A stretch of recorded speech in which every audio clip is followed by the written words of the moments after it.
Bonsoir, merci de votre présence, merci à Hassan et Florence de leur invitation à venir parler d'un artiste, d'une artiste que j'aime particulièrement, Louise Bourgeois. Pourquoi j'ai envie de vous parler de Louise Bourgeois? Parce que je suis fascinée par le processus de création et artistique particulièrement, et surtout quand il induit quelque chose où l'artiste va au plus profond de son intimité, de son être, pour livrer au final une œuvre qui est universelle et qui parle à tous. Donc c'est ce que je vous propose de regarder ce soir, c'est comment Louise Bourgeois va au plus profond d'elle-même, de sa psyché, de son histoire intime, pour livrer une œuvre qui nous touche tous dans notre intimité également. Voilà, et je vous ai dit que je vous fais une proposition de médiation parce que vraiment j'aimerais comme ça en une heure, on arrive un peu à comprendre les arcanes de la sculpture de Louise Bourgeois. Donc elle le dit, Louise Bourgeois, elle est devenue sculpteur parce qu'elle n'arrivait pas à abandonner son passé et que son passé ne la quitte pas. Voilà, donc elle le dit, il faut abandonner son passé tous les jours ou bien l'accepter, et si on n'y arrive pas, on devient sculpteur. Ah, pardon, excusez-moi. Donc voilà cette grande dame. Nous sommes en 1982 et c'est Robert Mapplethorpe qui va la photographier alors qu'elle s'apprête à vivre un grand tournant de sa vie qui est une rétrospective de son œuvre au MoMA. Et c'est la première fois que le MoMA à New York organise la rétrospective d'une artiste femme vivante. Jusque-là, elle a travaillé dans l'ombre et elle était plutôt connue des milieux underground et des collectionneurs qui faisaient les galeries new-yorkaises, mais son œuvre n'avait pas été diffusée auprès du public. Il n'y avait pas eu cette reconnaissance institutionnelle ni cette mise en relation avec un public de son œuvre. Donc elle a travaillé plutôt dans l'ombre, plutôt retranchée. C'est aussi une femme qui avait peur de la confrontation, bien qu'elle soit en même temps une personne extrêmement généreuse qui tout au long de sa vie a tenu à transmettre à de jeunes générations ce qu'elle savait, parce que c'était une femme extrêmement cultivée, extrêmement érudite.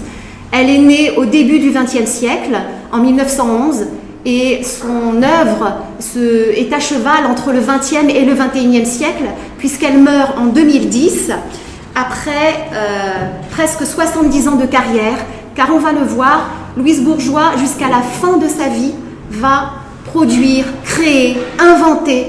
Elle ne va jamais cesser de remettre en question son art et ce qu'elle voulait exprimer. Et donc elle se réveille ce matin de l'année 1982 où il faut préparer l'exposition pour la très puritaine, très conservatrice institution du MoMA, et elle va à la rencontre de Robert Mapplethorpe. Ils partagent la même galerie à New York avec Andy Warhol, et évidemment elle se dit: je vais chez le pape de l'esthétique érotique gay et des turgescences fleuries. Il est insomniaque, on a rendez-vous ce matin, il faut que je sois aussi impressionnante que ces modèles, et j'embarque avec moi cet autoportrait, car ça n'est absolument pas ce que vous croyez. Ça n'est pas un trophée, ça n'est pas ce qu'on voit forcément. C'est une poupée phallus, une prothèse peut-être, un fétiche, je ne sais pas. On va voir ça en progressant dans l'histoire de Louise Bourgeois. Alors, ce qui compte, ce n'est pas seulement effectivement de voir le travail de Louise Bourgeois à travers l'idée que tout son art est un autoportrait inconscient, comme elle le dit, mais c'est absolument au départ de nous poser, nous, la question, ce qu'on ressent en face de Louise Bourgeois. Donc, ce terme d'inquiétante étrangeté, je crois qu'il peut résumer assez bien ce qu'on peut ressentir en face de Louise Bourgeois. Un trouble, et un plaisir qui n'est pas rattaché au beau, on le verra. Donc un nouveau fonctionnement artistique par rapport à l'esthétique, pour ceux qui sont des spécialistes de l'esthétique et de la philosophie de l'esthétique. Évidemment, avec Louise Bourgeois, on a de quoi se régaler.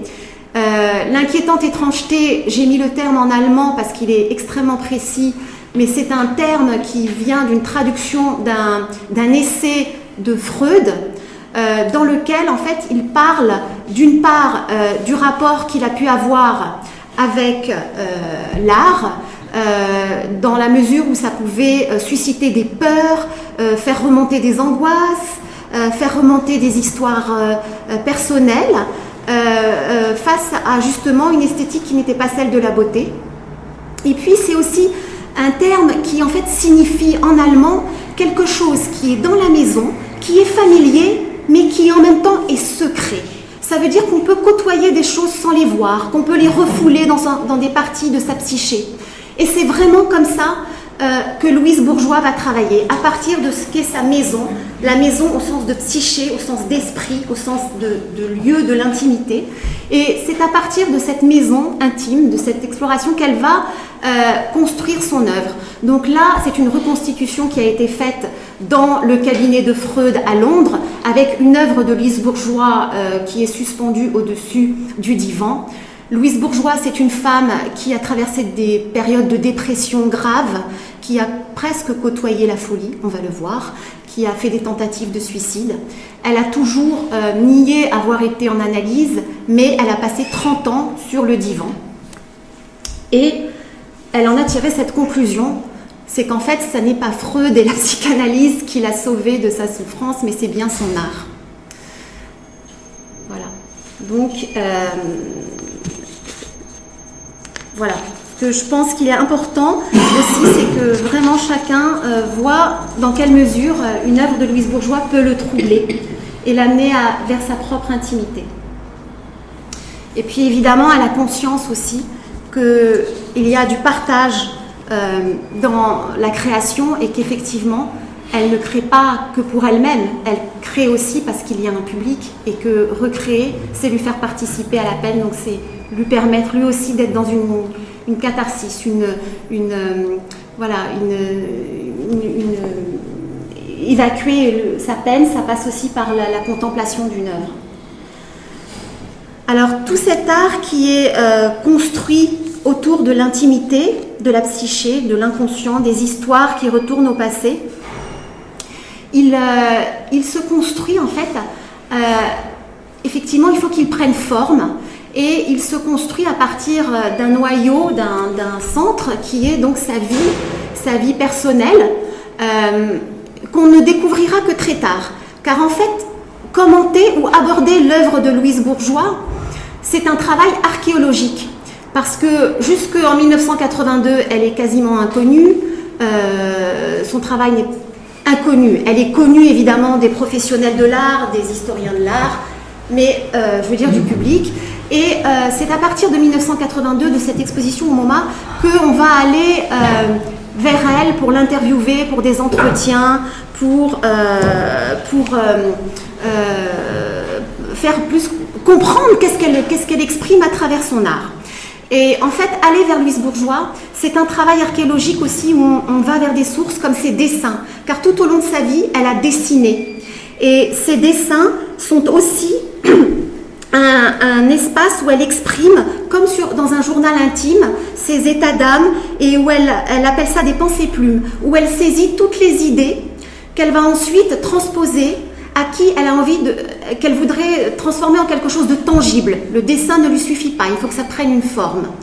Donc, à chaque problème personnel, intime de son histoire qu'elle peut rencontrer, elle va créer une œuvre. Et cette œuvre va se construire au fur et à mesure du temps, en fonction de chacun des problèmes, et elle va se diffuser comme ça. Elle va se nourrir d'année en année. Il y a une récurrence.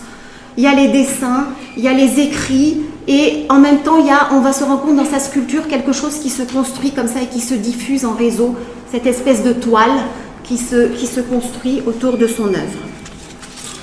Voilà. C'est très beau ce qu'elle dit sur le dessin, j'aimerais vous le dire. Que fait le dessin? Le dessin éclaire, il réconcilie, il affleure, il guérit. Il est la chose la plus lumineuse qui soit au monde. Il pardonne. On voit au travers, comme dans les radios, il dévoile ce qu'on ne voit pas.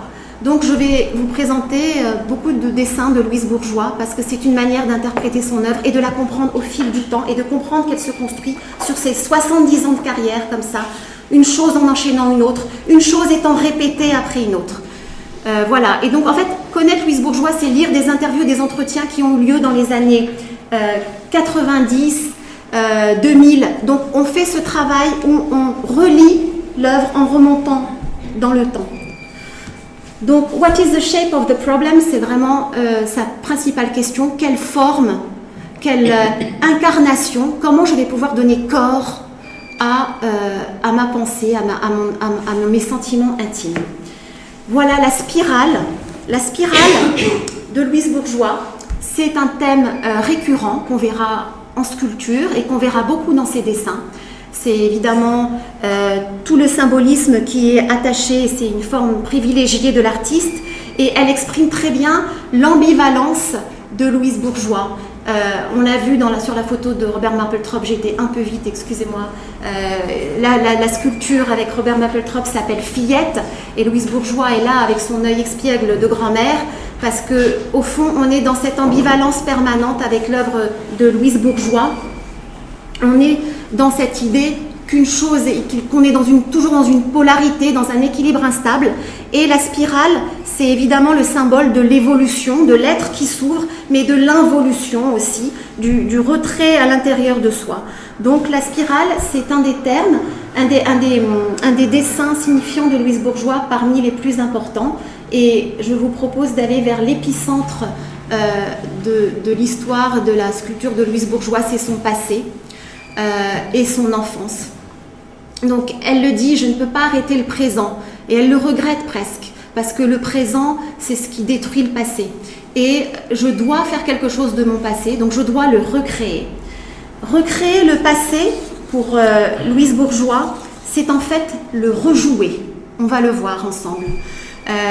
Donc là c'est la manière en fait dont à la fois c'est la source et le sujet de toute son œuvre. Ça n'est pas que le passé de son enfance, c'est toute expérience intime qu'elle aurait vécue et qui aurait causé des troubles, des angoisses, des peurs, suscité de nouveau des sentiments qu'on partage tous, de honte, de culpabilité, de colère. Et effectivement, il faut remonter peut-être à la source de ce qu'est le passé de chacun. C'est évidemment sa relation à la mère, sa relation au père, sa relation à son intimité en tant qu'identité sexuelle. Et puis je vous propose dans un troisième temps quand même de voir aussi l'éducation, la formation de Louise Bourgeois. On va voir qu'il y a une lecture psychanalytique de l'œuvre de Louise Bourgeois. Évidemment, les psychanalystes se sont donnés à cœur joie parce qu'elle le dit, mon art est complètement lié à mon inconscient. En même temps, il faut savoir s'en détacher. Évidemment, on va retrouver tous les grands mythes psychanalytiques freudiens, lacaniens, le complexe d'Oedipe, le complexe de castration, la pulsion optique. Mais il faut aussi savoir s'en détacher parce qu'elle-même, elle en a joué. Et donc, il ne faut pas s'attacher qu'à cette lecture de l'œuvre de Louise Bourgeois. C'est ce que je vous propose de faire aujourd'hui. Donc voilà, elle commente elle-même sa naissance. Mon nom est Louise Joséphine Bourgeois. Mon père s'appelait Louis, ma mère Joséphine. Tout mon travail, tous mes sujets ont trouvé leur inspiration dans mon enfance. Donc voilà, Louise Bourgeois, prénommée d'après son père et sa mère, est déjà mise en tension entre les deux parents. Car dans cette famille d'apparence tranquille, de la bourgeoisie relativement aisée, il se passe certaines choses terribles et cette enfance, elle va l'évoquer en publiant notamment un ouvrage qui s'appelle Child Abuse, qui a été publié par Artforum et qui était tiré d'un film qui s'appelait Partial Recall. Ça veut dire mémoire partielle, je me remémore partiellement, et qui a été créé justement pour l'exposition du MoMA en 1982. Donc ça n'est qu'en 1982 qu'elle commence à dévoiler certains secrets de famille. Alors là, vous la voyez toute petite, posant devant la maison de famille, à Choisy-le-Roi. Elle vient d'une famille de tisserands et l'on s'installe au bord d'une rivière en général parce que pour que les tapisseries soient restaurées, nettoyées, il faut qu'elles soient lavées dans la rivière, dans une rivière où il y ait du tanin. Donc elle va d'abord commencer sa vie à Choisy-le-Roi, au bord de la Seine, puis ses parents vont déménager à Antony, au bord de la Bièvre, qui est une rivière qui a disparu, mais qui contenait beaucoup de tanin. Et donc vous voyez Louise devant la maison de Choisy, qui est en fait vraiment la maison de son enfance jusqu'à ses 6-7 ans. La représentation qu'elle en fait à droite. Je vais vous proposer de revoir l'enfance de Louise Bourgeois à travers ses œuvres, pour qu'on ne soit pas dans juste quelque chose de séparé. Donc, vous voyez qu'il y a une guillotine, un objet bien français, au-dessus d'une cage qu'elle appelle cellule. Cette guillotine, il faut savoir qu'à l'époque de l'Ancien Régime, on appelait ça la Louisette ou Louison. Voilà. Donc, elle le dit, j'ai construit cette œuvre parce que le présent détruit le passé. Effectivement, elle s'est rendue à Choisy et la maison a été détruite. La maison de Choisy qu'elle voulait revisiter, la maison de son enfance, a été détruite. Et c'est aussi parce qu'elle veut exprimer le fait qu'il peut se passer dans des maisons des supplices et qu'il peut se passer des choses terribles, des atrocités, comme la guillotine a pu en produire. Moi, je crois que pour lire l'œuvre de Louise Bourgeois, plutôt que Freud, il faudrait s'en remettre à Michel Foucault. Et il pose très justement cette question: la famille du 19e siècle est-elle bien une cellule monogamique et conjugale? Eh bien, la réponse est non, définitivement non. Ça n'est pas le cas dans la famille de Louise Bourgeois et on va voir que ça donne bien lieu à une description comme Foucault pourrait en avoir une dans l'histoire de la sexualité. Parce que les parents de Louise Bourgeois s'aiment profondément, mais ils ont une relation sado-masochiste terrible et ils ont effectivement des rapports assez complexes, et notamment du fait que son père, elle le dit en 1982, a fait rentrer dans la maison ses maîtresses, que la mère accepte, et notamment l'une d'elles qui va vivre 10 ans sous le même toit qu'eux, et qui était la nurse anglaise chargée d'apprendre l'anglais à Louise, et qui n'a que 7 ans de différence avec Louise. Donc quand Louise a 10 ans, son père introduit Sadie, la nourrice anglaise, qui vient vivre auprès d'eux et qui va pendant 10 ans vivre maîtresse, femme, enfant, tout le monde va vivre sous le même toit. Louise, elle est la 3e enfant de ce couple et la 3e fille. Et à l'époque, 3 filles, ça commence à faire beaucoup trop. La première est morte, la seconde, Henriette, est née avec un handicap à la hanche, et Louise arrive et donc elle porte ce prénom à la fois masculin et féminin, qui est celui de son père. Et évidemment, elle a très bien compris qu'on attendait un garçon. Voilà, donc c'est le fameux livre qui est publié en 1982. Vous la voyez avec Sadie en train sur la rivière. Et puis vous voyez ces 2 formes qui apparaissent. Est-ce que ce sont des yeux? On va voir. Donc Louise, elle grandit dans cette famille où on restaure des tapisseries très anciennes. Il y a eu toute une époque où la France a voulu gommer son passé d'ancien régime et de richesse aristocratique, et les tapisseries atterrissaient dans les écuries pour couvrir les chevaux. Et le père de Louis, il a bien compris au début du siècle, avec les riches Américains qui arrivent en France, qu'il va pouvoir gagner de l'argent à leur revendre ces histoires du passé. Et donc il court la France, il court la campagne pour trouver ces tapisseries que la mère est chargée de restaurer en dirigeant une usine d'ouvrières. Il a aussi une passion pour la sculpture, monsieur Louis Bourgeois. Et donc, il ramène des statues dont il peuple le jardin. Donc, la petite fille grandit dans cet univers où on restaure la tapisserie ancienne et où effectivement, on est assez esthète parce qu'il est il est collectionneur de beaux objets. Voilà Louise, pris dans le vase communicant qu'ont établi ses parents. Vous voyez ce vase à l'envers. Elle le dit, Louise, on est ce que nos parents mettent dans le vase. Et elle est prise entre ce père et cette mère qui veulent chacun en plus établir une relation exclusive avec elle, où chacun veut être le préféré de Louise. Donc non seulement elle va être le témoin de ces curiosités de polygame dans la maison, et puis en plus elle va être aussi prise en tension entre chacun des parents qui désirent lui plaire et qu'en retour elle plaise. Elle le dit dans ses dessins. Elle se cache derrière le rideau de peur et en même temps elle espionne. Parce que sa mère lui demande d'espionner ce que fait son père avec Sadie. Elle le dit, elle a vécu des choses qui lui transpercent le cœur. Elle l'écrit au dos du dessin. J'étais témoin d'atrocités. Alors, voilà la plus connue des œuvres de Louise Bourgeois, peut-être, en tout cas la plus médiatique, la fameuse araignée. Donc je vous propose qu'on fasse connaissance avec maman et papa.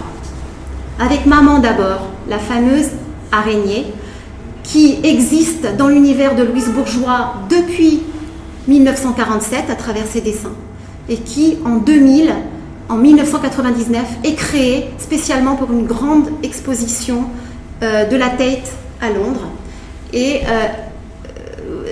donc qui va être des figures emblématiques des créations des sculptures de Louise Bourgeois.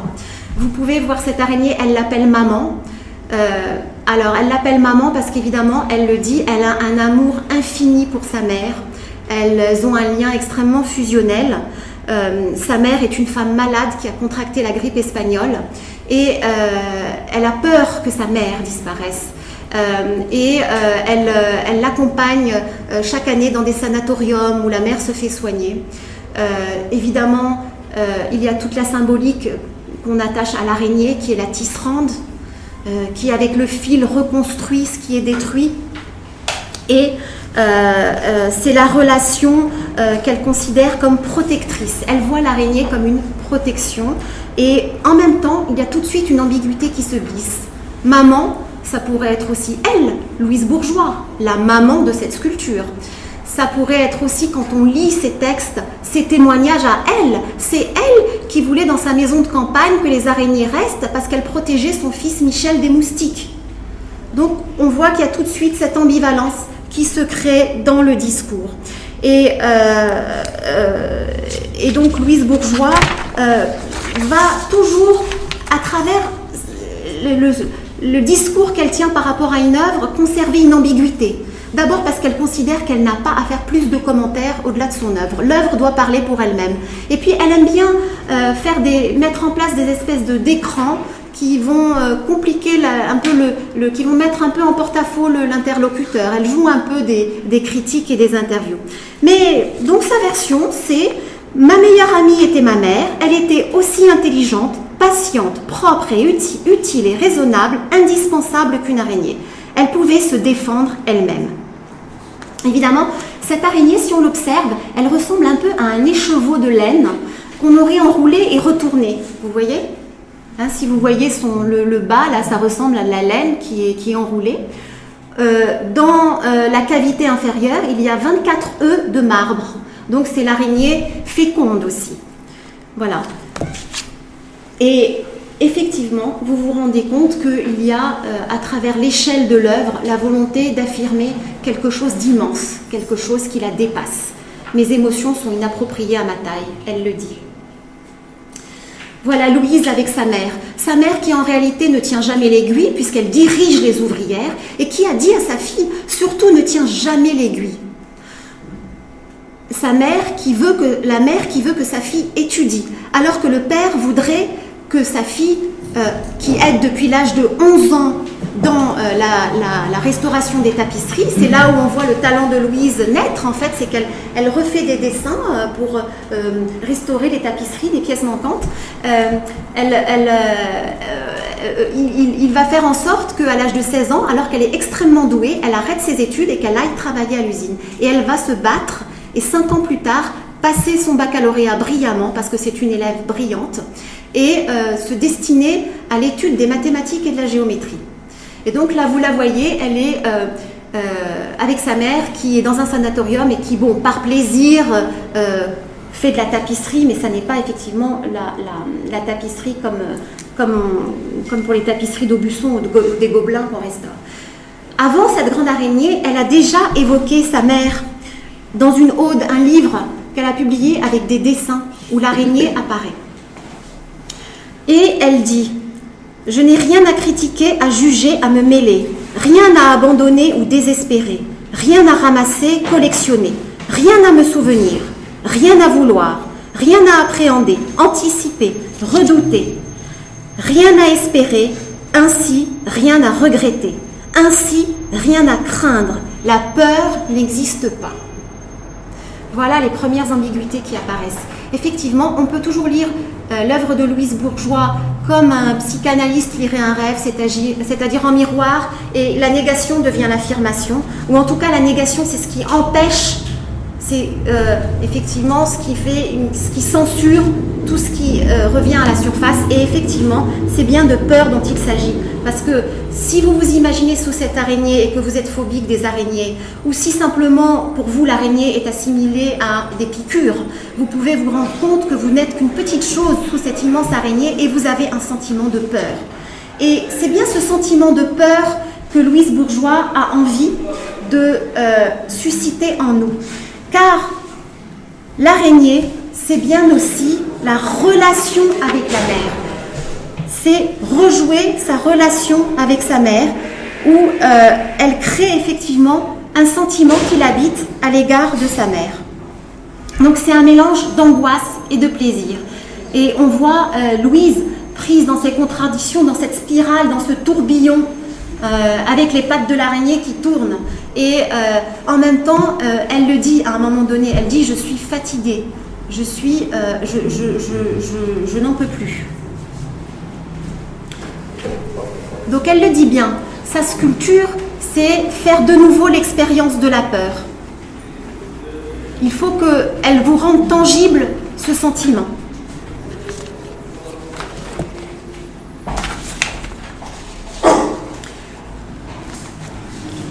Alors l'araignée, c'est effectivement aussi associé à l'architecture, à la géométrie, qui importe tant pour Louise Bourgeois.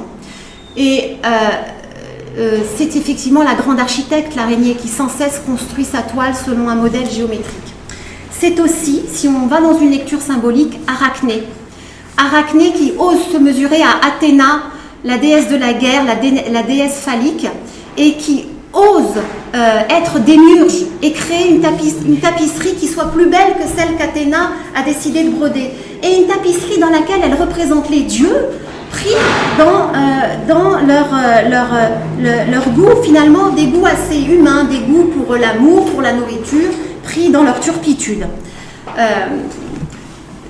Et donc, c'est effectivement, on pourrait imaginer que Louise est identifiée à Arachné, donc que Athéna va punir pour son insolence et pour avoir osé se mesurer aux dieux en la transformant en araignée. Et donc cette araignée, elle a occupé effectivement la création de Louise Bourgeois sur plusieurs années, et on la voit ici dans une présentation qui est beaucoup plus claustrophobique, je dirais, avec cette cellule.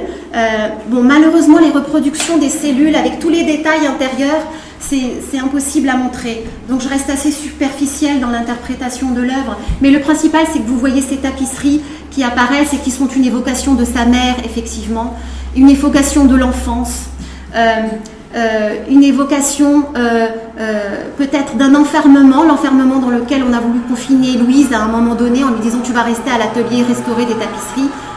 Plusieurs interprétations sont possibles.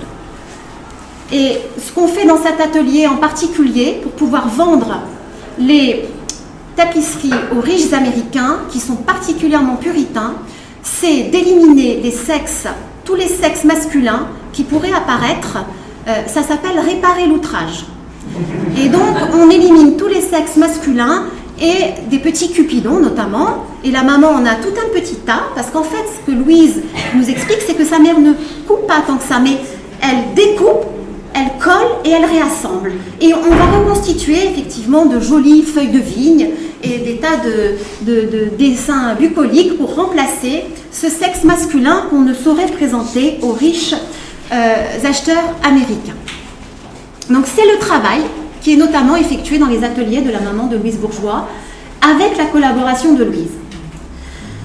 Dans les dessins de Louise, on voit aussi se promener une araignée au plafond.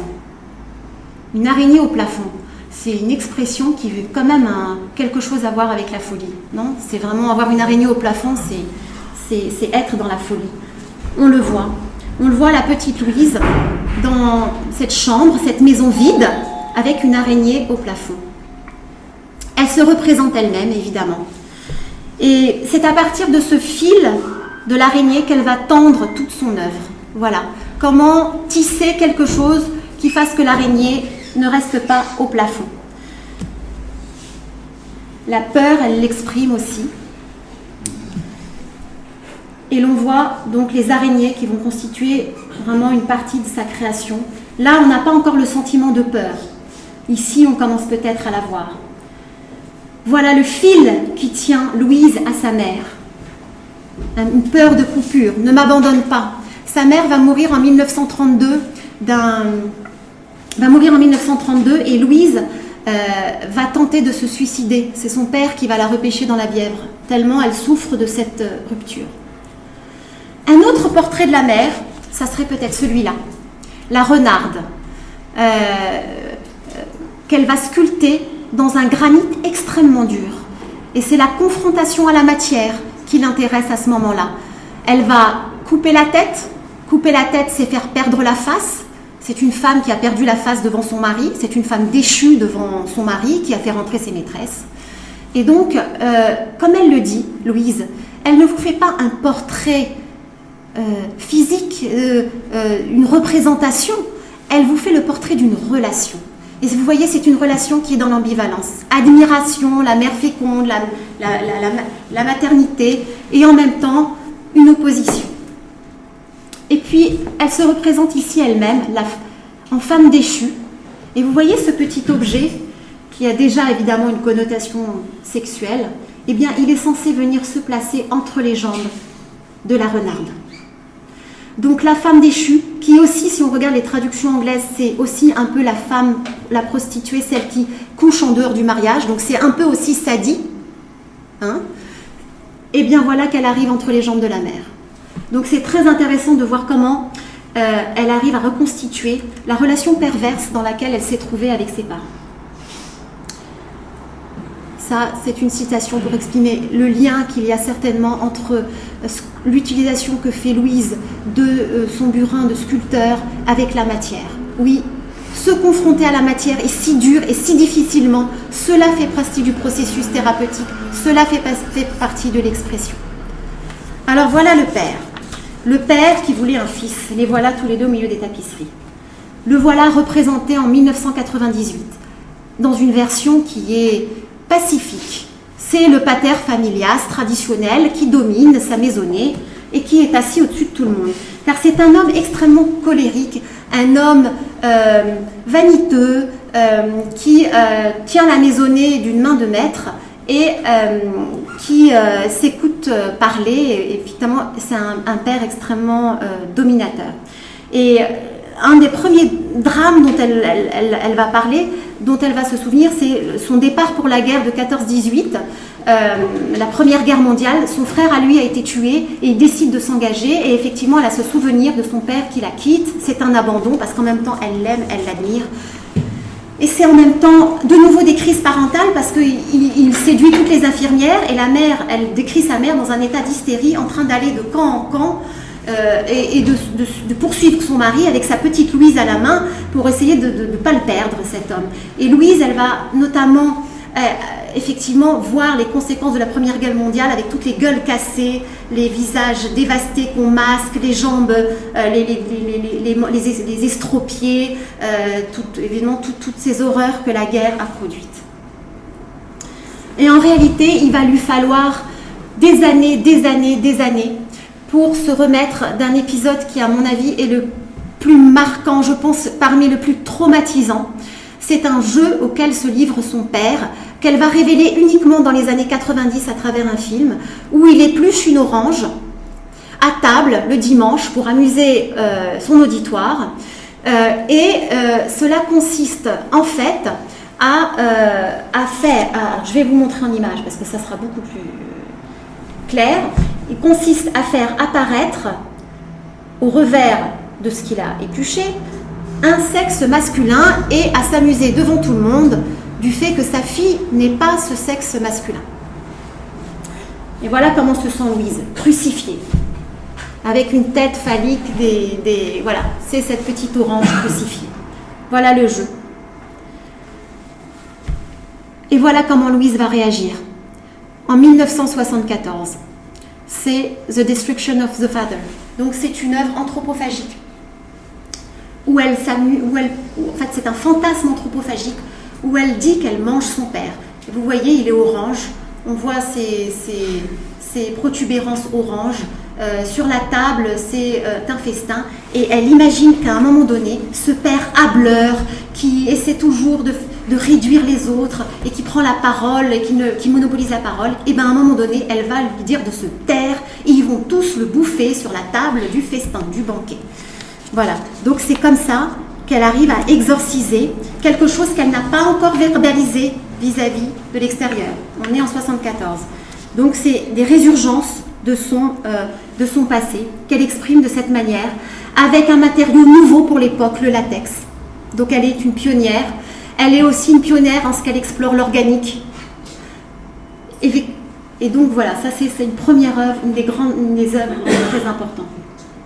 Elle le dit, c'est à effet thérapeutique, c'est une catharsis, un exorcisme. Ces oranges, et ces protubérances, en tout cas une que son père lui reproche de ne pas avoir, et elle va certainement lui reprocher d'être aveugle parce qu'elle a une belle poitrine, Louise, et elle va lui mettre sous le nez, et donc il va y avoir des protubérances qui vont commencer à peupler comme ça son travail. Ici, c'est une performance qu'elle va organiser où elle va faire s'habiller des figures masculines, des collègues de son mari, des collègues de travail de l'université où elle enseigne l'art, et ils sont très heureux, ils ne se rendent pas du tout compte qu'elle est en train de se moquer d'eux, et elle leur demande de tous s'habiller en latex avec des protubérances et de défiler dans un show qu'elle organise notamment, qu'elle présentera après au moment. Elle le dit dans d'autres performances, clairement, qu'elle avait à se faire pardonner d'être une fille. Elle crie son angoisse aussi. Hein. Voilà, on a presque une camisole de force là, dans cette performance. Et puis, elle lui dresse son portrait à lui aussi. Très, très proche de celui de la mère. Mais en fait, elle prend un animal puissant et elle lui dit, eh bien, puisque c'est comme ça, je vais te couper la tête, je vais te rajouter des mamelles, puisque tu dis que j'ai rien. Ben moi, je te montre qu'on peut avoir des protubérances, les voilà, regarde.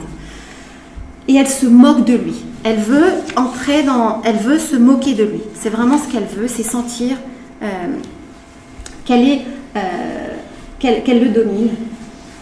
Voilà. C'est une des autres œuvres de Louise Bourgeois qui apparaît dans les années 80. Et il faut savoir qu'elle jouait beaucoup à Colin Maillard avec son père. Donc la référence à Colin Maillard, c'est la référence au père. Il y a évidemment un jeu de mots, parce que in the buff en argot américain, ça veut dire je te mets à poil. Donc effectivement, on pense à Artémis d'Éphèse, donc une déesse de la fécondité qu'elle a certainement vue et puis qui a inspiré ses œuvres. Ça, c'est un peu la manière dont on pourrait imaginer les relations donc, entre Monsieur Louis Bourgeois et Madame Joséphine Bourgeois dans la maison. Une araignée qui s'appelle Crouching Spider, qu'elle a créée en 2003, qui est quand même très agressive. Là, on sent qu'il y a quand même une envie de faire peur. Et donc, un homme peint en rose, prêt à jaillir. Donc, l'atmosphère doit être assez tendue, effectivement.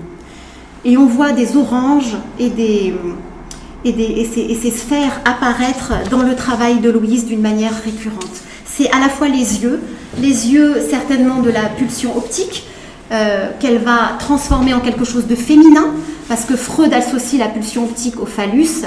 Il dit la fille l'a vue, elle sait qu'elle ne l'a pas, et donc elle souffre de ne pas l'avoir. Mais Louise, elle va démonter tout ça. Et c'est comme ça qu'elle va devenir une icône des féministes. C'est à travers tout son travail autour de la sexualité. Donc, il y a avant que The Destruction of the Father n'apparaisse, il y a tout un travail autour de l'identité sexuelle. Donc c'est vraiment un travail sur l'intime, livré par une femme. Elle va devenir une icône des féministes, bien qu'elle ne soit absolument pas du tout dans une esthétique qu'elle considère comme féministe. Évidemment, elle accompagnera le combat des féministes, mais elle ne veut absolument pas être considérée comme la mère des féministes. Elle refuse l'antagonisme entre les hommes et les femmes. Et au contraire, on va voir que tout son travail, il va au contraire vers quelque chose qui est bien au-delà des antagonismes. Donc là, c'est une première œuvre en latex, donc je ne sais pas si c'est un œil ou autre chose. Je vous laisse deviner, voir. Chacun va voir ce qu'il peut y voir. Il y a des oranges à l'intérieur, en tout cas. Peut-être, il y a une fente, c'est mou. C'est une œuvre qui marque effectivement une étape dans l'histoire de la sculpture du XXe siècle, parce qu'elle est une des premières à faire des représentations sexuelles. Et lui, vous l'avez vu, elle plutôt, c'est fillette, c'est elle et en même temps c'est autre chose. Elle dit que c'est une manière d'amadouer les êtres avec qui elle vit, parce qu'elle vit dans une maison d'hommes avec un mari et trois garçons. Et donc, comme elle les aime, elle a envie de les représenter et de les protéger. Et elle fait cette représentation.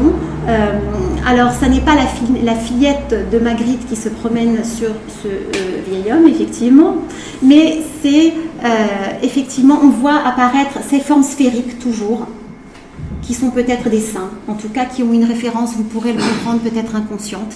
On voit effectivement la forme phallique, mais on la voit aussi protégée, prise dans quelque chose. Elle dans un étui, dans une protection, c'est comme un enfant qu'on langerait, et puis elle fabrique ça aussi parce que la matière a une importance dans du latex et du plâtre. Donc le latex, c'est mou, et le plâtre, c'est dur mais très fragile. Mais voilà, au fond, ce que pense vraiment Louise. C'est que nous sommes tous hommes-femmes. Nous sommes peut-être tous dans cette double polarité, dans cet être que décrit le banquet de Platon, l'hermaphrodite. Je pourrais dire Kundera, l'insoutenable légèreté de l'être, puisque les œuvres sont suspendues.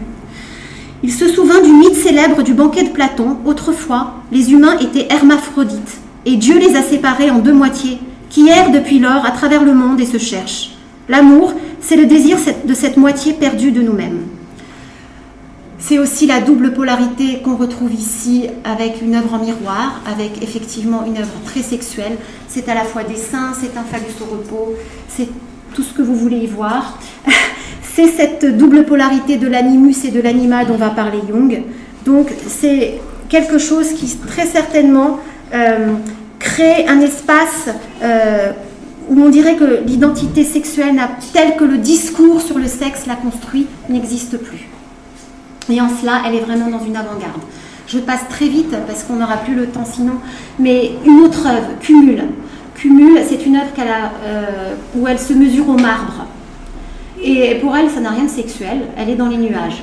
Elle est dans les nuages, mais elle est dans les nuages un peu comme Thérèse d'Avila le saurait, dans une pâmoison, dans une extase. Parce qu'elle le dit, c'est une œuvre qui est directement inspirée de l'extase de Sainte Thérèse, frappée par une flèche. Et voilà, qui est dans cette pâmoison, qui, d'un point de vue spirituel, a effectivement son explication mystique, et d'un point de vue temporel, a connu une interprétation par Louise Bourgeois, chacun étant libre effectivement d'y voir ce qu'il veut de nouveau. Louise Bourgeois est en tout cas dans les nuages, et visiblement, il doit y avoir des raisons.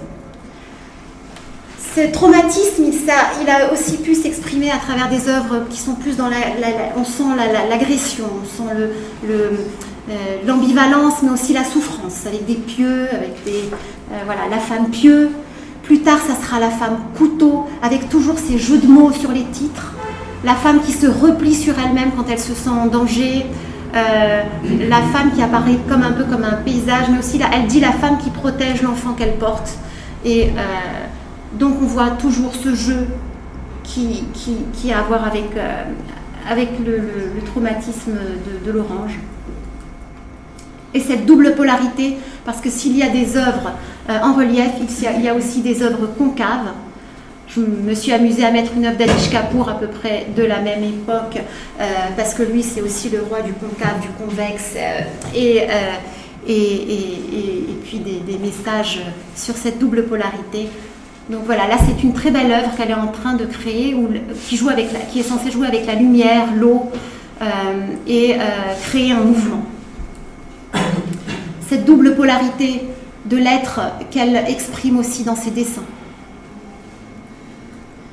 Donc là voilà Louise, prise dans ses spirales, entre sa mère et son père, entre ses désirs, entre ce qu'on attendait d'elle, ce qu'elle a vu, ce dont elle a été témoin, et qu'elle décrira ensuite dans des œuvres où elle met le scénario de son enfance d'une manière plus théâtrale. Là, c'est l'enfance, on reconnaît tous les éléments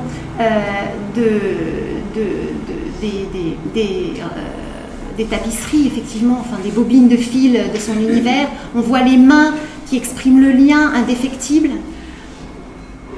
Elle ose aussi franchir dans la chambre des parents, qui est d'un rouge érotique et sur lesquels elle a placé des objets, un xylophone notamment dans la valise. Il doit y avoir quelques fausses notes dans la couche parentale. C'est juste pour évoquer le fait qu'elle a franchi le tabou absolu qui, selon Freud, est celui de l'enfant qui ne rentre pas dans la chambre des parents, parce qu'il n'assiste pas à ce qui se passe dans la chambre des parents, effectivement. Ça donnera ensuite des interprétations du couple, d'un couple démembré, d'un couple où on ne se fait plus face à face, on n'a plus de tête, et où on fonctionne avec des prothèses. J'en profite pour vous présenter Henriette, sa sœur aînée, à une époque où Louise va se demander comment est-ce qu'elle pourrait tout refaire, tout reconstruire de son art. Il faut tout démembrer. Démembrer, comprendre la mécanique du corps, c'est pouvoir la reconstruire de nouveau. Mais avant qu'on aborde ces années 80, qui sont donc un changement, on l'a vu avec l'exposition du MoMA qui commence, et encore plus de 30 ans de carrière, je vous propose de faire un petit tour quand même par la jeunesse de Louise Bourgeois. Comment est-ce qu'elle est devenue sculptrice ? Elle s'est destinée donc à la géométrie et aux mathématiques parce que c'est des lois intangibles qui la rassurent. Mais en fait, elle se rend compte qu'elle est quand même une artiste et qu'elle a absolument besoin d'exprimer autre chose. Son père lui a coupé les vivres pour l'empêcher de devenir artiste parce qu'il considère que c'est un milieu infréquentable et qu'en plus, il faut qu'elle se marie. Et elle lui tient tête et elle va, grâce à l'anglais qu'elle a appris avec Sadi, fréquenter des ateliers où elle va servir de traductrice pour les jeunes étudiants américains qui viennent étudier en France. C'est la période des années 30, donc une période de révolution artistique complète, et elle atterrit notamment dans l'atelier de Fernand Léger. Et Fernand Léger, qui est un architecte de formation et qui a ce rapport au volume et au plan si particulier, c'est lui qui va la révéler à la sculpture. C'est lui qui va lui dire « Mais Louise, tu n'es pas une dessinatrice, tu n'es pas une peintre, tu es une sculptrice. » Effectivement, elle va être en contact avec Brancusi, Constantin Brancusi. D'abord, il y a le trio Fernand Léger, Constantin Brancusi, Marcel Duchamp. Elle va les rencontrer et elle va aller dans l'atelier de Brancusi et elle va découvrir toute la révolution qu'apporte Brancusi à travers son art, à travers le rapport au socle, la sérialité, la verticalité. Alors là, c'est pas du tout ce que vous croyez, c'est une femme qui se regarde dans un miroir. Ça a été censuré, c'est Princess. Elle va découvrir Princess qui a été créée en 1916 et ensuite où il a une nouvelle version en 1920. Elle n'est pas insensible au charme de Brancusi et lui, il n'est pas insensible à son charme à elle. Et il va notamment lui révéler où est-ce qu'il trouve du bois pour sculpter. Une des autres influences majeures sur l'art de Louise Bourgeois, c'est certainement Alberto Giacometti dans sa période surréaliste.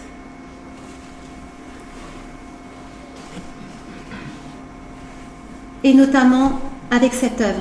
On va regarder le dispositif optique, la sphère, le fil qui suspend la sculpture, l'ambivalence sur les formes. C'est des dispositifs qu'utilisera Louise Bourgeois. Effectivement, elle a connu Marcel Duchamp. Elle a toujours refusé qu'on attribue son travail à la veine surréaliste. Même si elle travaille sur son inconscient, sur le symbolisme, elle n'est pas dans la spontanéité ni dans la subversion qui sera celle des surréalistes. Elle est allergique à André Breton. Mais Marcel Duchamp va devenir un très grand ami. Notamment parce que tous les deux ils vont se retrouver à New York et ils vont être extrêmement proches.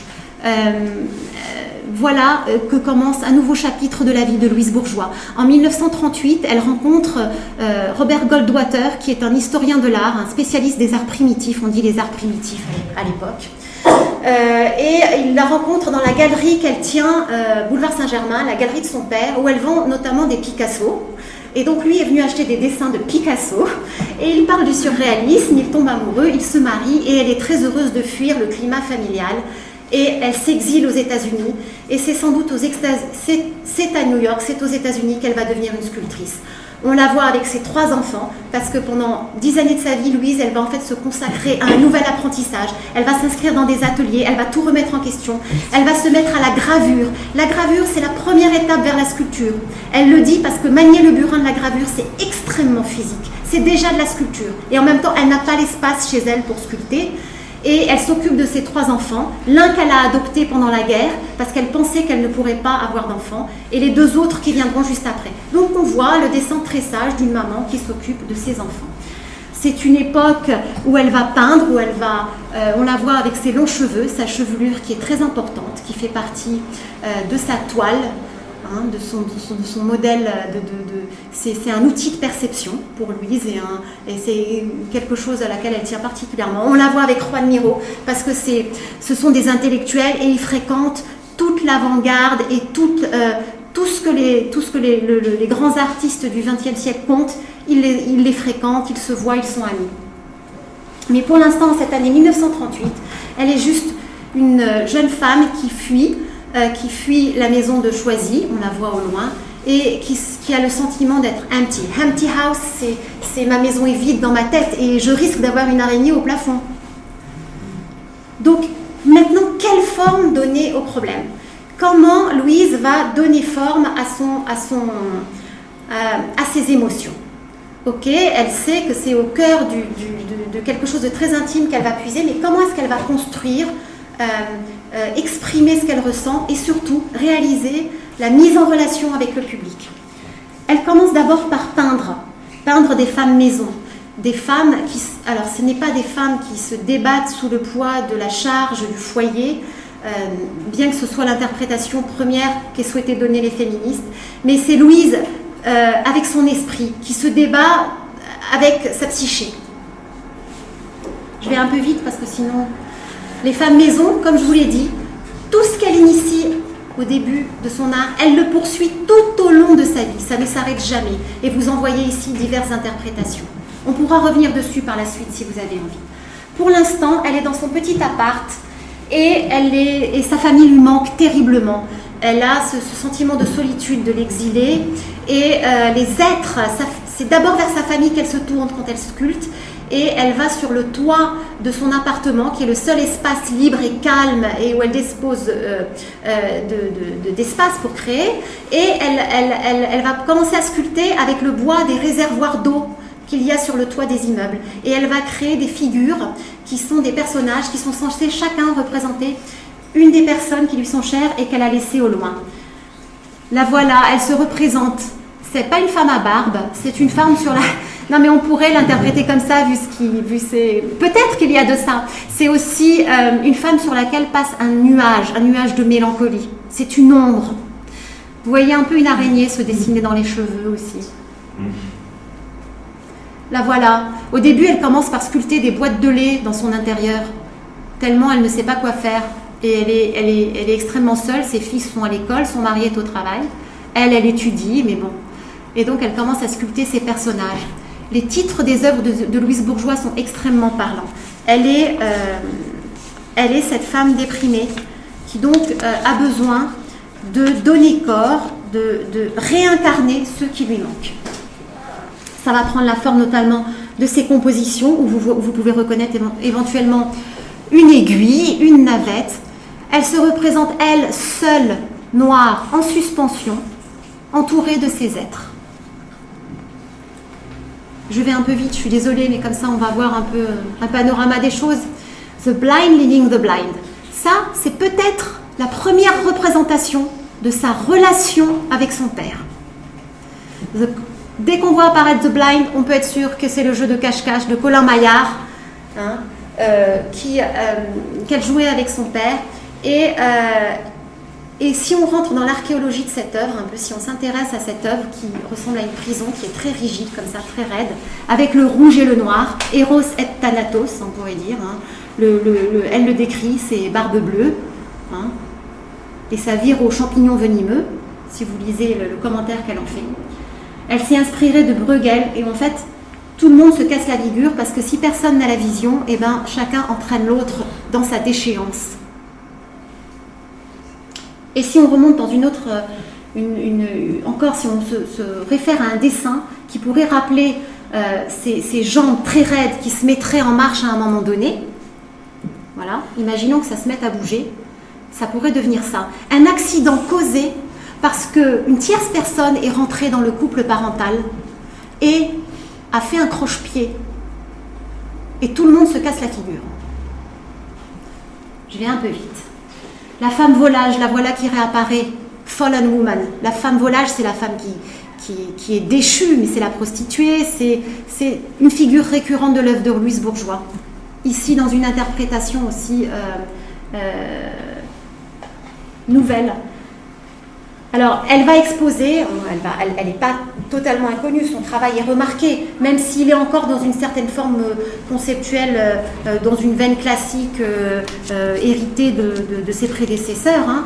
Et elle va demander à la Péridote Galerie d'installer ses sculptures sans qu'il y ait de socle. Alors, elle va être exposée 3 fois, en 49, en 51, en 53, et là, ils vont lui dire, écoute, tu es gentil, mais on ne va pas percer notre parquet pour toi, donc non, ça sera sur des socles. Elle essaie de les éliminer le plus possible.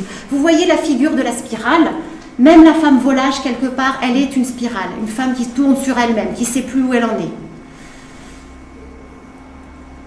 Bien des années plus tard, elle va créer cette forêt de personnages. Ça, c'est une exposition qui a lieu au XXIe siècle et vous voyez qu'elle a réussi à convaincre le galeriste de désocler complètement. La sculpture n'a plus de socle. C'est aussi ce genre de composition. Et là aussi, une œuvre qui va se poursuivre toute sa vie. En 2000, elle crée toujours ses compositions géométriques. La géométrie qui est pour elle un espace de calme où la tension cède. Et elle va poursuivre ses constructions.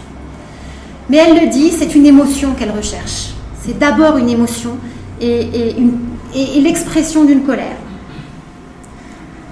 Donc voilà, l'année 1951, c'est une année très particulière. C'est l'année où son père meurt. C'est la mort de son père. C'est l'année où elle arrive, où elle accepte de prendre la nationalité américaine. Jusque-là, elle n'y arrivait pas. Elle rentre dans une profonde dépression. C'est là où elle commence sa psychanalyse, c'est là où elle commence à consulter. Elle voit la vie en noir.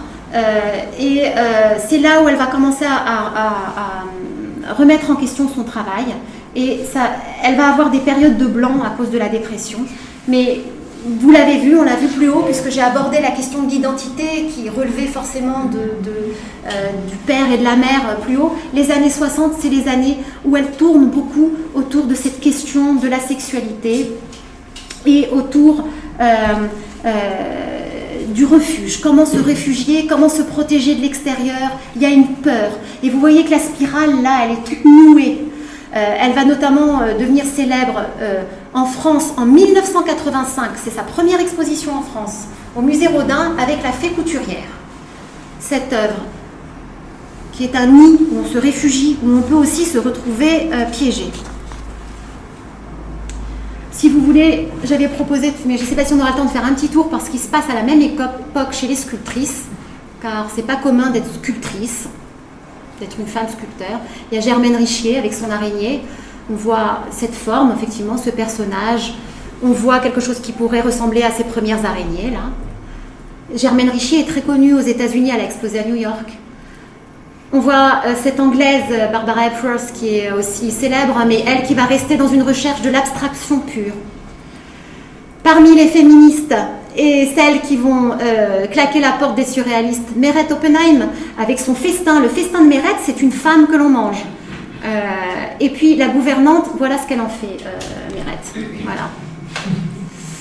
Niki de Saint-Phal, merci Nadia de m'y avoir fait penser. Effectivement, elle n'est pas la femme couteau, mais elle prend les armes. Niki de Saint-Phal qui, elle aussi, avait un père volage et un père incestueux.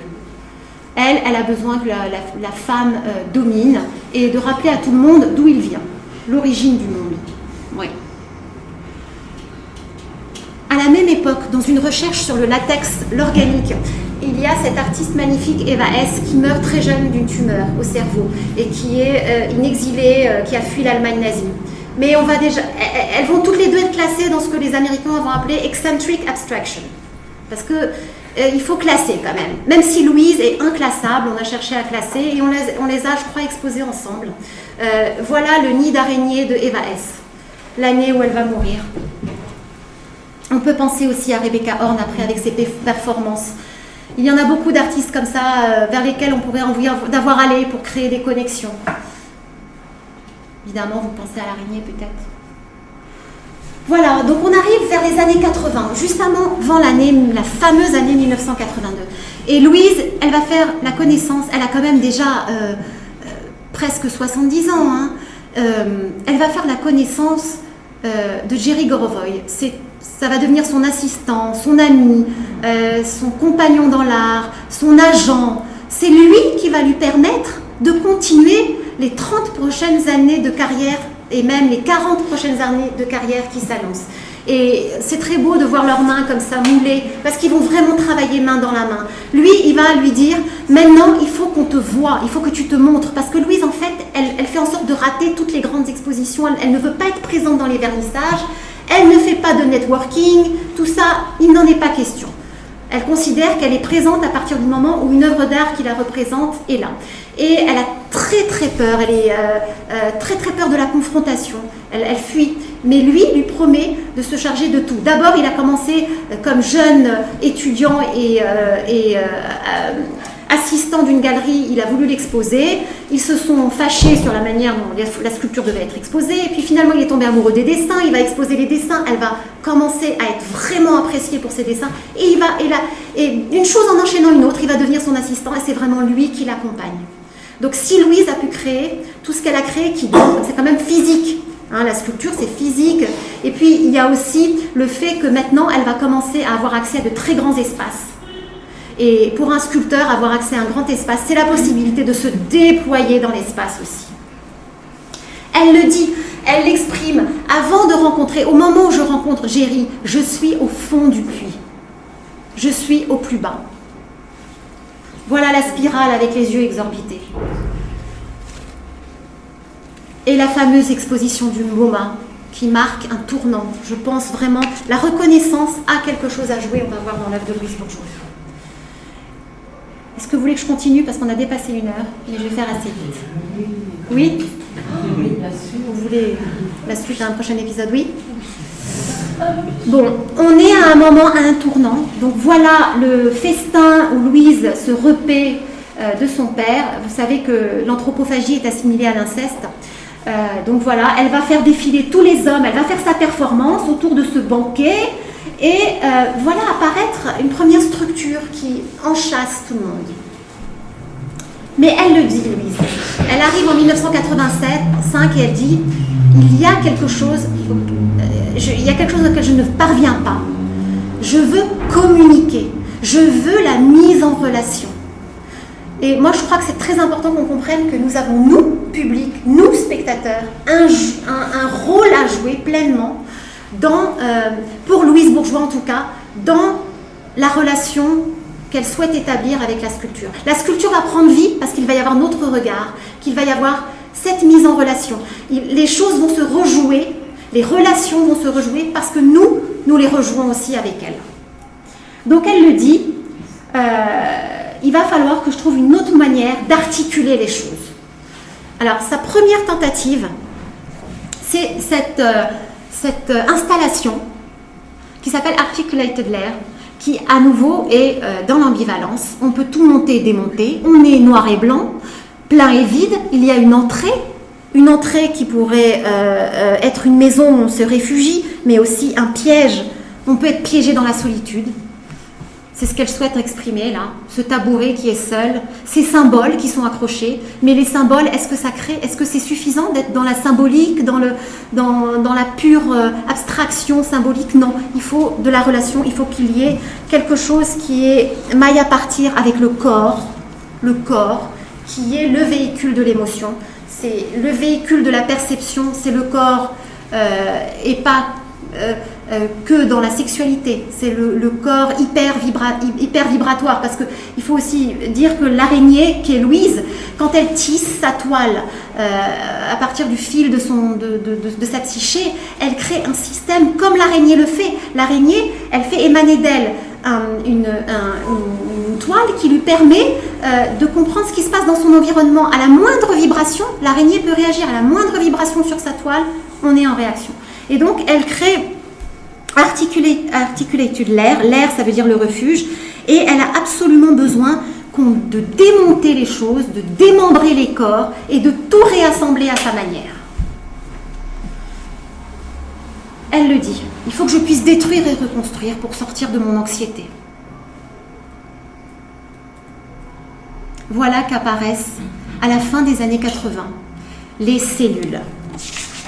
Les fameuses cellules de Louise Bourgeois.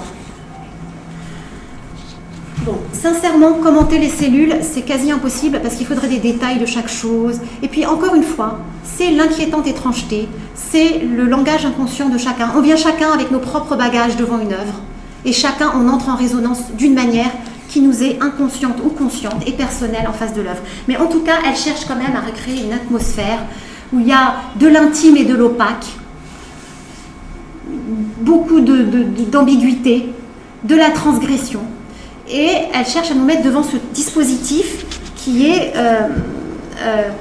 vraiment ce que moi je considère comme j'ai appelé ça un topos émotionnel, parce que c'est un lieu où on va créer un discours. C'est pas seulement un plan qu'elle met en place, une architecture, mais c'est un lieu où on va chacun commencer à réinventer l'histoire et créer notre propre discours par rapport à ça.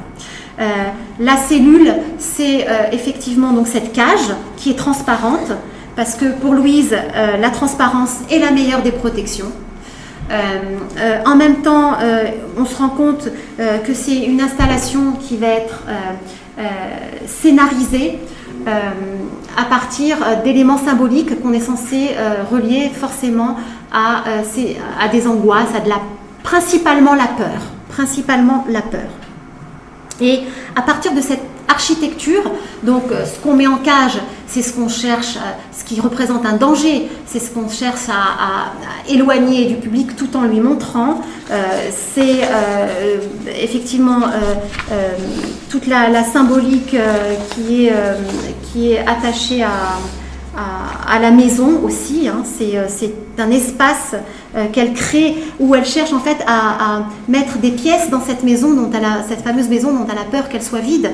Hein, il faut qu'elle arrive à apprivoiser, comme un animal dangereux, ses peurs, ses émotions, et puis que les cases ne soient pas vides, parce qu'il pourrait lui manquer une case, elle aussi d'ailleurs, elle en a peur. On pourrait jouer sur tous ces jeux de mots comme ça, du langage populaire, et elle va créer cette architecture, ce grillage, cette clôture, cette protection, qui donne à voir en même temps qu'elle captive. Donc il y a tout un jeu géométrique, une scénarisation, et elle va articuler les objets dedans, toujours à la recherche d'un équilibre. Voilà. Donc en même temps, ce qu'elle offre, c'est une vision qui n'est jamais complète.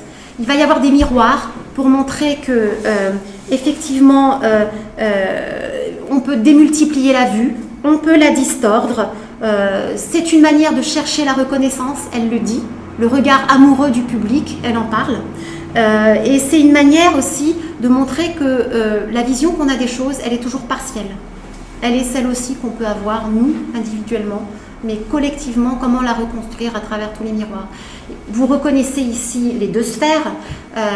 Les sphères, elles ont une symbolique, effectivement, notamment ésotérique, sur la présence incarnée sur Terre et la présence céleste, donc la présence des incarnés. C'est aussi les yeux, hein, la pulsion scopique, la volonté de voir qu'on retrouve toujours chez Louise. Et elle le dit, Louise, en parlant de une de ses premières cellules, le siège de la sculpture est dans les yeux. Et les yeux qu'elle veut retrouver en face de sa sculpture, ce sont des miroirs amoureux. Voilà. Elle le dit, j'organise une sculpture comme on soigne un malade. Voilà. Et donc, je vais réassembler les choses à ma manière. Ça me permettra d'exprimer une peur, ça me permettra d'exprimer une émotion et en même temps de communiquer avec le public, le spectateur. Alors, Precious Liquid, c'est une des plus emblématiques cellules. Je vais m'arrêter un peu dessus. D'abord, il y a écrit clairement que l'art est une garantie de santé mentale. C'est un contenant à liquide, donc une des fameuses citernes en bois qui étaient sur les toits des immeubles de New York, et qui contient à l'intérieur tout un dispositif sanitaire, je dirais, où on est censé récupérer les liquides sécrétés par l'être humain. Tout ce que le corps peut sécréter, Louise veut le récupérer, et notamment les larmes qu'elle a pleurées sur son enfant, sur sa relation à son père. On voit réapparaître les deux sphères avec l'immense manteau d'un homme et la robe d'une petite fille cachée dedans. Les deux sphères qu'on pourrait interpréter comme on l'a fait pour Fillette, comme on l'a fait pour Sells. Chacun devra chercher son propre interprétation. Mais on est vraiment dans la description du sanatorium par Michel Foucault dans Histoire de la folie. Hein, le sanatorium où on est censé purger la folie des êtres. Et la folie, c'est tout ce qui n'est pas dans l'ordre de ce que le corps social, dans la relation de pouvoir. Et on envoyait ce qui était décrété comme fou dans les sanatoriums pour faire des purges. Vraiment, c'est les purges des humeurs. C'est comme le clistère du malade imaginaire, quoi. Il faut purger le corps parce que la folie se niche dans le corps à cette époque du 19e siècle. Donc elle est un peu héritière aussi de toute cette vision qu'on a de la folie, Louise, quand elle naît, hein, au début du siècle. Et les vases, quand ils sont ouverts ou fermés, ils ont tous une signification. Dans ces dessins, on retrouve tout de suite l'allusion aux larmes, mais il y a aussi des allusions sexuelles dont elle parle, et on pourrait rentrer plus en détail sur la cellule. Voilà. Mais ces dessins donnent, voilà, dès 1946, elle pense, et vous voyez que c'est en 1992 qu'elle accomplit l'acte de mettre cette émotion dans quelque chose qui l'enserre et qui en même temps rentre en relation avec un regard extérieur. Je ne peux pas vous montrer cette cellule en entier, c'est impossible d'en avoir des reconstitutions, mais vous retrouvez aussi tout ce discours. Louise Bourgeois, elle utilise beaucoup le langage. C'est très important dans son art. Elle le dit. Elle dit les choses. Mon passé, ce sont mes documents. L'art est une garantie de santé mentale. Vous retrouvez la spirale, qui est interprétée par certains comme une cible. On peut trouver des détails très beaux dans les cellules. Ça, c'est une dédicace à Florence. Des flacons de Chalimard qui, accumulés, racontent l'histoire du temps. Elle en fait cette interprétation, Louise. Après, chacun, effectivement, est libre d'interpréter comme il veut. Pour elle, les mains et le marbre, c'est la douleur. Les mains tendues comme ça, telles qu'elle les exprime. Dans d'autres sculptures, c'est le lien indéfectible qui la lie à son passé, à ses parents. Hein, voilà, Louise, qui organise sa sculpture comme on soigne un malade. Mais qui fait toujours référence à ses parents, à son passé. Elle est l'araignée qui file, elle est l'araignée qui file, qui fait, défait, refait, revient toujours sur son ouvrage. Voilà, l'important c'est de donner corps. C'est que ça existe physiquement et que ça rentre dans une rencontre physique avec un spectateur. De la peur, elle l'évoque clairement dans une de ses cellules. Une autre manière d'aborder la peur à travers le corps, c'est dans tout ce qui concerne l'hystérie.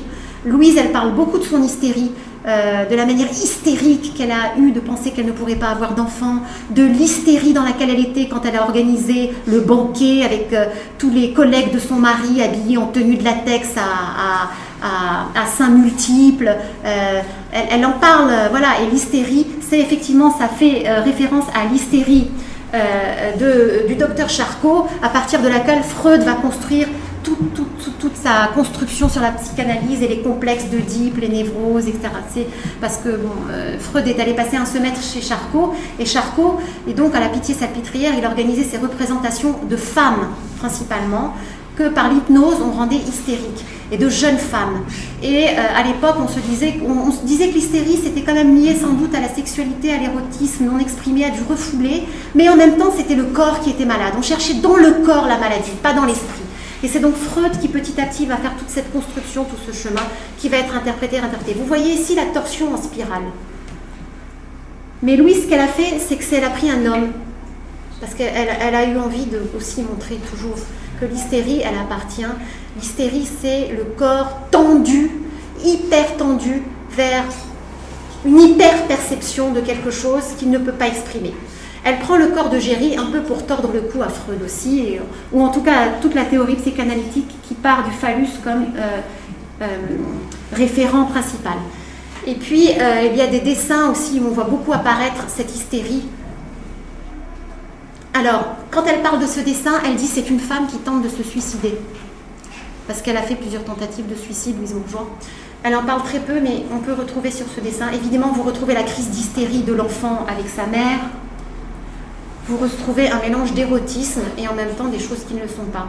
Toujours cette ambiguïté, cette ambivalence. Et effectivement, chez Louise, il ne faut jamais oublier qu'il y a cet érotisme aussi. Hein, le plaisir, il est dans la communication autour de l'art. Il faut que nous, on prenne plaisir à regarder l'œuvre d'art et dépasser l'érotisme au sens premier, effectivement. Mais on le retrouve évidemment dans la question de l'hystérie. Et c'est un érotisme qui est souvent, c'est un désir qu'on lui a défendu, elle le dit. Elle a été éduquée avec ce sujet qui était tabou, et en même temps dans cette famille qu'on a vue. Donc il y a la scie à côté du corps de Géry, là, on voit une scie qui est prête à tout couper, et Géry qui est en arc, hein, donc en fait sur une broderie qui répète comme les punitions. Vous savez les punitions quand on doit recopier, quand on est enfant, on a fait quelque chose de pas bien, et bien là elle recopie je t'aime, parce que désirer c'est interdit. C'est un interdit, c'est une punition. C'est aussi une punition parce qu'il y a aussi le désir qui va avec la souffrance, toute cette construction. L'arc d'hystérie, il poursuit son œuvre toujours à travers les années. Ici, les protubérances qui ressemblent aux pamoisons et aux extases de Sainte Thérèse d'Avila.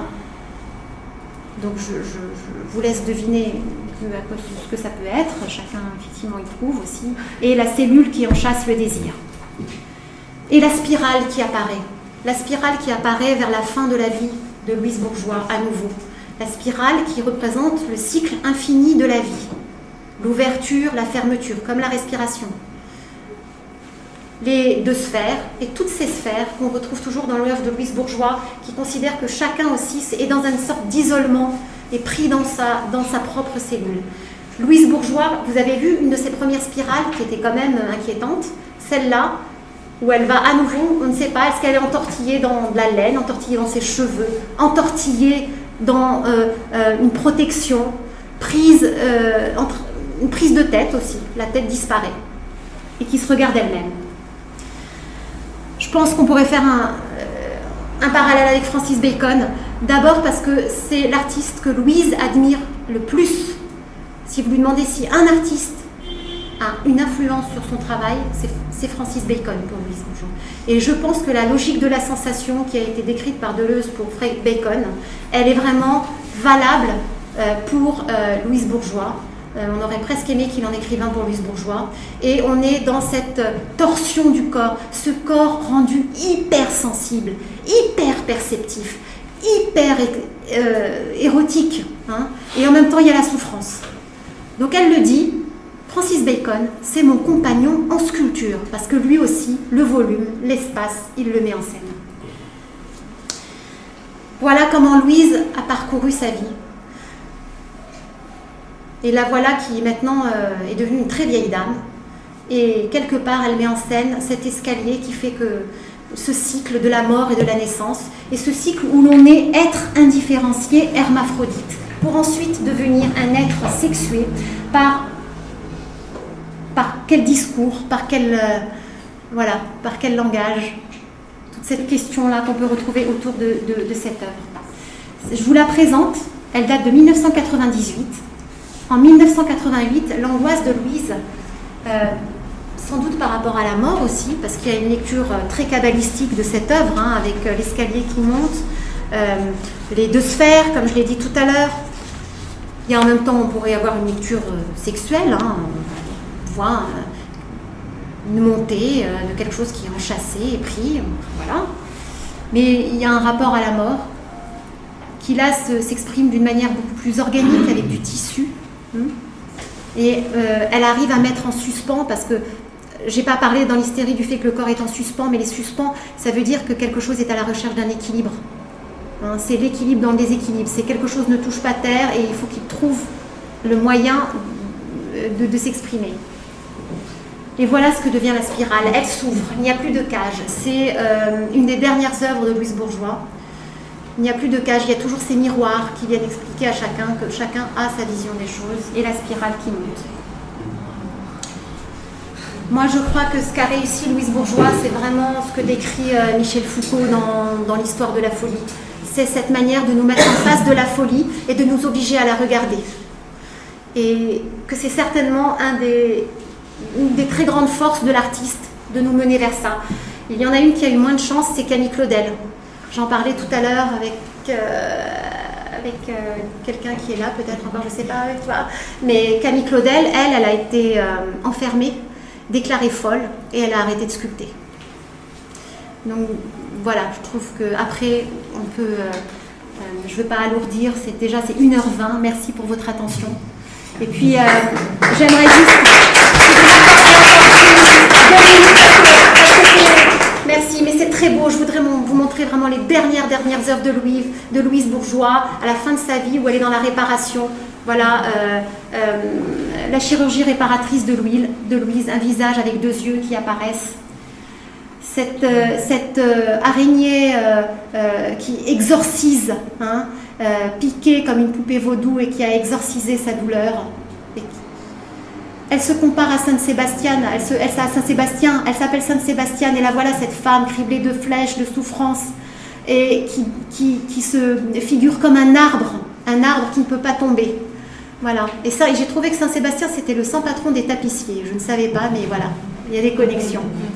Et puis c'est une femme qui, à la fin de sa vie, va reprendre tous ses vêtements d'enfance, parce qu'elle ne voulait pas couper avec le passé, donc elle conservait absolument tout. Et de ses premières installations, elle va faire ces magnifiques ouvrages qui sont d'une douceur et d'une beauté incroyable, des oreillers presque. Elle va le faire, elle est déjà très âgée. L'Aude à l'oubli, évidemment, elle n'oublie rien, mais les choses dans sa tête prennent de l'ordre. Vous voyez comment tout devient géométrique à partir de ses vêtements et de tous les tissus qu'elle a accumulés tout au long d'une vie. L'Aude à la Bièvre, sa rivière d'enfance. Elle le dit, c'est un temps qui a disparu, mais elle le dit avec douceur cette fois-ci. L'Aude au pardon, il faut pardonner. L'Aude au pardon, où vous retrouvez la toile de l'araignée, la spirale. Tout est mis en ordre. Et ces derniers dessins qui sont pour la France.